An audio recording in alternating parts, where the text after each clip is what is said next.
la fois autorité et juridiction, la CNIL fait désormais partie du paysage informatique national.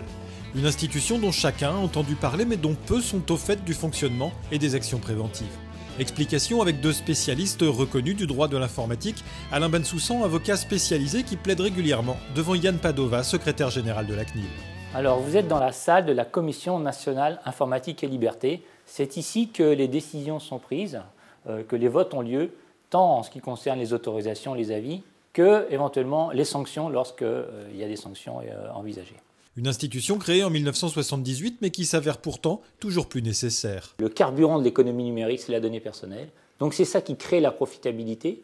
Donc les entreprises en collectent de plus en plus, mais du coup elles s'exposent de plus en plus, elles prennent des risques. Et la CNIL a suivi ce mouvement-là parce qu'elle est là pour faire en sorte que les données personnelles soient protégées et utilisées conformément à la loi. Telle est notre mission.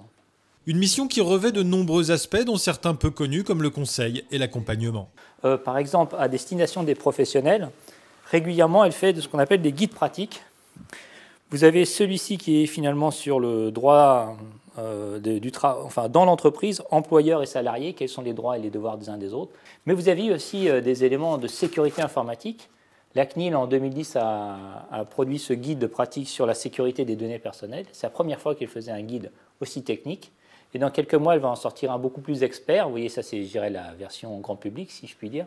Un accompagnement d'autant plus nécessaire que la CNIL propose une refonte au niveau européen de la protection des données personnelles. Les organismes, tant publics que privés, voient leurs obligations internes de conformité accrues. Ils doivent démontrer qu'ils ont mis en œuvre les projets de formation, les mesures de sécurité adéquates, faire des études d'impact lorsqu'ils mettent en œuvre des fichiers. Donc on voit qu'on a une logique qui passe, comme les anglo-saxons disent, vers l'accountability. Ce sera aux entreprises de démontrer aux régulateurs qu'il a bien fait son travail, qu'il a bien veillé au respect de la sécurité des données, à la protection de la vie privée. Mais la CNIL est aussi un tribunal. Dans cette grande salle ont été prises des décisions emblématiques en matière de protection des données personnelles. Je peux être à cette place lorsque la commission siège en formation restreinte à des fins de sanction. À ma droite, vous avez le rapporteur qui défend son rapport, généralement qui propose un avertissement, une sanction pécuniaire. Et en face, vous avez l'organisme mis en cause et avec son avocat. Un rôle taillé sur mesure pour Alain Bensoussan, qui connaît bien les lieux. Je suis assis à la place que j'occupe habituellement. Pas moi, à titre personnel, les avocats, la défense, et nous plaidons soit debout, soit assis. Moi, je préfère plaider assis, et c'est à cet endroit qu'on essaye d'éviter pour nos clients, et au centre des clients, le DSI, une condamnation, car très souvent, malheureusement, la commission restreinte entre en voie de condamnation. On peut citer quelques exemples célèbres de sanctions de la CNIL. Il y a eu la sanction pécuniaire contre Google Street View pour la collecte déloyale d'informations.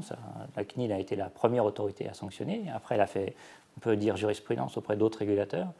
Il y a eu aussi, à propos des zones commentaires assez scandaleuses dans leur contenu, le cas Acadomia et l'avertissement public contre cette entreprise qui fournit des aides à domicile pour les devoirs des enfants. Des décisions parfois mal perçues par les entreprises, comme l'analyse Alain Bensoussan. Ici, dans cette salle, c'est parfois des condamnations douloureuses. Et pour les DSI qui n'avaient pas vraiment prévu la chose, ils ont du mal souvent à comprendre. Pourquoi ? Parce que le rapport entre la DSI et les métiers ne sont pas organisés avec en tête demain une condamnation. En général, la DSI dit « c'est pas moi, c'est le métier ». Et le métier dit « c'est pas moi, c'est la DSI ». Il faut trouver des points d'équilibre entre la connaissance technique et la liberté des métiers. Ces points d'équilibre, le SIL en est un. Un correspondant informatique et liberté qui bénéficie d'un soutien important de la part de l'institution. Alors pour promouvoir cette fonction du SIL, nous, à la CNIL, nous avons développé un certain nombre de services et d'outils à leur disposition. D'abord un extranet qui leur est dédié avec des forums, des échanges de questions, des modèles de documents. Et puis ici même à la CNIL, 2 fois par mois, nous organisons donc environ 120 à 150 personnes.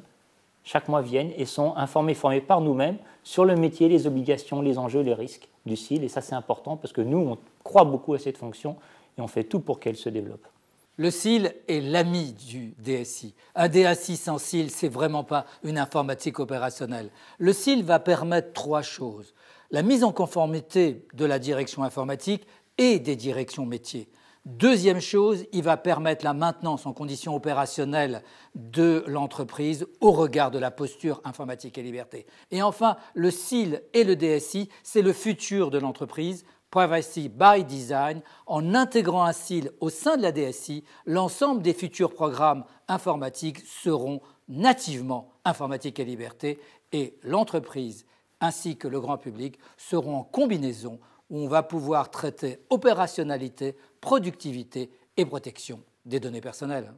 Chaque année, sur 6000 plaintes, seules 10 sanctions sont prononcées car souvent les entreprises pêchent par ignorance. D'où l'importance pour la DSI de se mettre en conformité avec cette nouvelle norme parmi les autres.